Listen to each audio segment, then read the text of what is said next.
Hi there, and welcome back to Valley por Vida. Now, as promised, we've got your look at different things that we as a community can do to help our local veterans. And to give you all the best information, our team dropped by the Willacy County Veterans Services Office to learn more. So take a look. Hello everyone, my name is Laura Montes. I'm the Willacy County Outreach Specialist. I'm here and I am excited to announce that for the third year, Willacy County has received a grant from the Texas Veterans Commission. This past July 1st, we received a grant for $300,000 to assist our veterans with paying rent or mortgage or a utility bill. Every year we apply for new grants. This year we had aimed a little higher. We had previously received $100,000 for the financial assistance that we give our veterans here in Willacy County.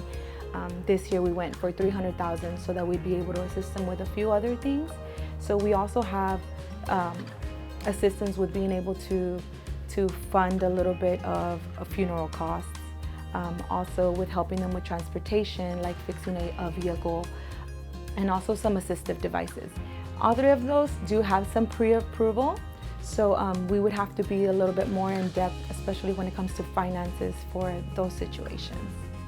Our main goal this year is to assist 185 veterans and 25 surviving spouses. So we're trying to really make a difference with our local veterans here in the Willacy County area. Try to get a little bit of that financial burden off of them and to show them that our Veterans Office is here to help them and to serve them. Most of our grants are based on finances, so it does help our veterans that are on the lower income or disabled veterans that don't receive or don't have any other forms of income coming in. And also for some of our surviving spouses. The years prior, it's helped a lot of surviving spouses. We had a lot of them, reach out to us and tell us how great this has been for them, that, they needed the assistance and we were here to make a difference for them. Also, a lot of our lower income veterans. I know that last year we did have a home modification grant, and we were able to help over 16 veterans fix up their homes, and I know that made a huge difference. Every time I walk out in town, I hear it from some of the people that I've helped, and whether with that or with some type of financial assistance. This year, we're really aiming to get those veterans that are, not willing to come to me. So I'm doing a lot more outreach. I'm trying to go out into the town a lot more, and to let them know that it's okay to get assistance. It's okay to seek for help. So that's my goal. I really want to reach out a little further than just our Raymondville section and go a little bit more into Willacy County and try to get more people to come here. Our grant services are running from July 1st to the end of June of 2023. If you have any questions about what we can assist you with as for funding, please don't hesitate to call me, Laura Montes, at 956-398-9189. or via email at laura.montes@co.willacy.tx.us. Be sure to visit co.willacy.tex.us for more info on all the resources that their team can provide for our local heroes, and of course to learn even more ways that you can get involved. But in the meantime, we do have a few things that you can keep in mind when it comes to lending support for our Rio Grande Valley veterans, as well as veterans in general. So let's dive right in.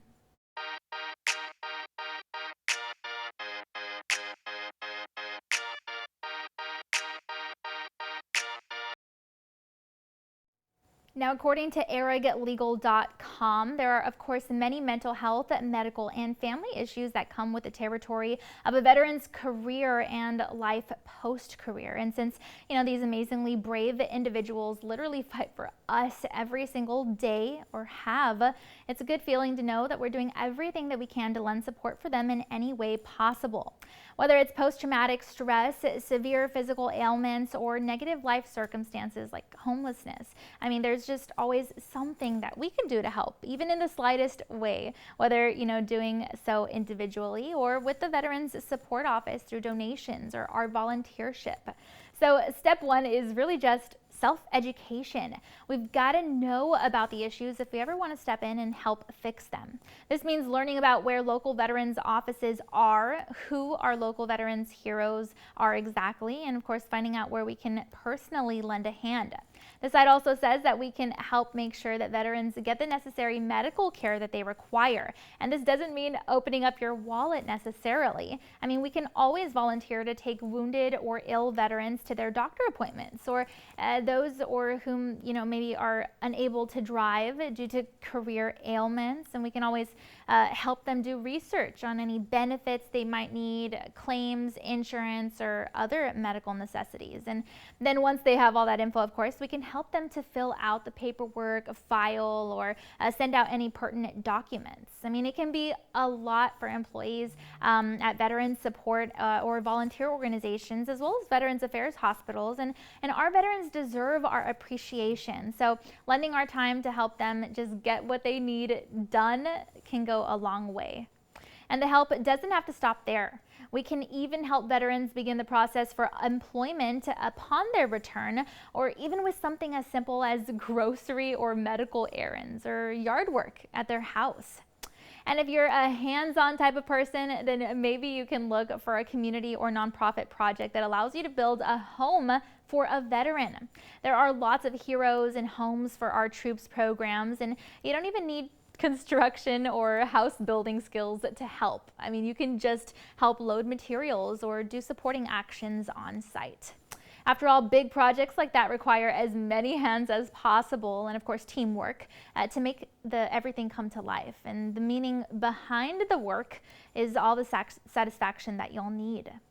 And service dogs are a big part of a veteran's life oftentimes, so we could also help with efforts of community organizations that help to bring these canines and vets together. Love for country, love for animals coming together, and there are even programs where you can help raise puppies specifically for veterans.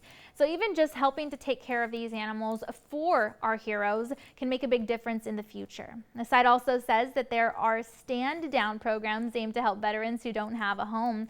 And oftentimes these services include 3-day events where our heroes can go for food, shelter, health, screenings, and so much more. So if that sounds like something that you're interested in volunteering for, then you can always help at the booths with setup or even as a greeter. The site outlines that you can check with the National Coalition for Homeless Veterans to find an event near you. And lastly, it's sometimes hard for veterans to maintain communication with loved ones once they've returned home or even when they're still out on duty. But we can always lend aid in the form of coordinating phone calls, Zoom calls, and meetings nowadays for veterans who might need assistance for one reason or another. So if you're organized, you know how to use a phone or a computer, and you want to help in this way, that's always another great option for sure. And the site outlines that the USO Operation Phone Home organization helps troops in particular get in contact with their family and friends with prepaid international calling cards and more. So we could always look into their resources to see where we can help. So we hope that you were able to get a little bit more insight into different ways to lend support for our nation's heroes. And oftentimes that can even include helping them apply for education that they maybe weren't able to get. Education is, of course, a goal for many, and there are always unique universities and colleges offering amazing resources for students so they can achieve the career of their dreams. Actually, Texas Southmost College's Paralegal Studies program recently earned a prestigious national rating, and it was named an American Bar Association approved program last month. I mean, this means that it's now one of only 11 Texas institutions of higher education that holds this designation. So our team went ahead and spoke with Dr. Kevin C. O'Malley, who serves as the program coordinator and professor, to learn more about the quality of learning students can receive through this program. I'm Dr. Kevin O'Malley, and I'm the program coordinator for paralegal studies at Texas Southmost College.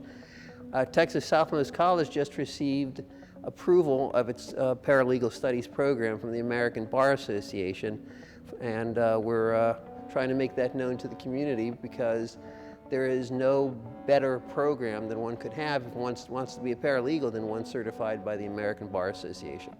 The goal of the program is to, one, make sure that our community of students knows that we have this certified program, or this approved program, I should say, and that we get as many students in there as we can, because with an approved American Bar Association program, a student who completes that program will get a first interview at a law firm, whether it's in Portland, Oregon or Portland, Maine.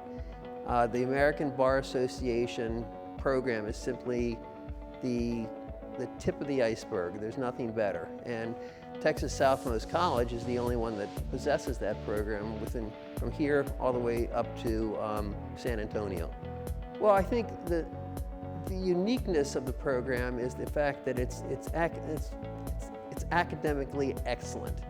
There simply isn't any paralegal studies program within 300 miles that the American Bar Association thinks is more qualified to hold this, prestigious rating. And it's unique for I keep calling them kids, they're unique for our students. When you get to be a certain age, you call them kids, because they no longer have to travel to get this certification to Corpus Christi or to San Antonio.